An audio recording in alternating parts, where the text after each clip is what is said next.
ಇಲ್ಲಿ wheel chair ನಲ್ಲಿ ಬಂದವರು ವಾಪಸ್ ಹೋಗುವಾಗ ಕಾಲಲ್ಲಿ ನಡ್ಕೊಂಡು ಹೋಗ್ತಾರೆ. ರಾಜಸ್ಥಾನದ ಒಂದು ದೇವಸ್ಥಾನದಲ್ಲಿ ಪ್ಯಾರಾಲಿಸಿಸ್ ಒಂದೇ ಒಂದು ರಾತ್ರಿಯಲ್ಲಿ ಮಾಯವಾಗತ್ತೆ. ಇದು ಉದಯಪುರದ ಇಡಾನ ಮಾತಾ ಸ್ವಯಂಭೂ ಶಕ್ತಿ ಪೀಠ. ಆ ಒಂದು ದೇವಸ್ಥಾನಕ್ಕೆ ಯಾವುದೇ ಗೋಡೆ ಇಲ್ಲ, ಮತ್ತೆ ಅಲ್ಲಿ ಪ್ಯಾರಾಲಿಸಿಸ್ ಆಗಿರೋರಿಗೆ ಒಂದೇ ಒಂದು ರಾತ್ರಿಯಲ್ಲಿ ಸರಿಯಾಗತ್ತೆ. ಇಲ್ಲಿ ಪ್ಯಾರಾಲಿಸಿಸ್ ವಾಸಿಯಾಗೋದೇ ವಿಸ್ಮಯ ಅಲ್ಲ, ನಿಜವಾದ ರಹಸ್ಯ ಇರೋದು ದೇವಿಯ ಅಗ್ನಿಸ್ನಾನದಲ್ಲಿ. ತಿಂಗಳಲ್ಲಿ 3 ರಿಂದ 4 ಸಲ ದೇವಿಯ ವಿಗ್ರಹ ತನ್ನಿಂದ ತಾನೇ ಬೆಂಕಿಯಿಂದ ಉರಿಯತ್ತೆ. ಅಲ್ಲಿರೋ ಎಲ್ಲವೂ ಸುಟ್ಟು ಬೂದಿಯಾಗತ್ತೆ. ವಿಸ್ಮಯ ಅಂದ್ರೆ ದೇವಿಯ ಮೂರ್ತಿ ಮತ್ತು ಅಲ್ಲಿರೋ ತ್ರಿಶೂಲಗಳಿಗೆ ಏನೂ ಆಗಲ್ಲ. ಜನರು ಇಲ್ಲಿ ಬರೀ ಪ್ಯಾರಾಲಿಸಿಸ್ ಅಷ್ಟೇ ಅಲ್ಲ, ಅವರ ಜೀವನದ ಪ್ರತಿ ಹಂತದಲ್ಲೂ ಬರುವ ಸಮಸ್ಯೆಯ ಪರಿಹಾರಕ್ಕಾಗಿ ಇಲ್ಲಿಗೆ ಬರುತ್ತಾರೆ. ದೇವಿಯ ಅಗ್ನಿ ಅವರ ಪಾಪವನ್ನ ಸುಟ್ಟು ಬೂದಿ ಮಾಡತ್ತೆ ಎಂಬ ನಂಬಿಕೆ.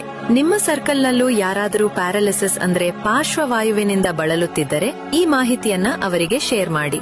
ಹಾಗೆಯೇ ಈ ತರಹದ ಚಮತ್ಕಾರಿ ದೇವಾಲಯಗಳ ಬಗ್ಗೆ ತಿಳಿಯಲು ನಮ್ಮನ್ನ ಫಾಲೋ ಮಾಡಿ.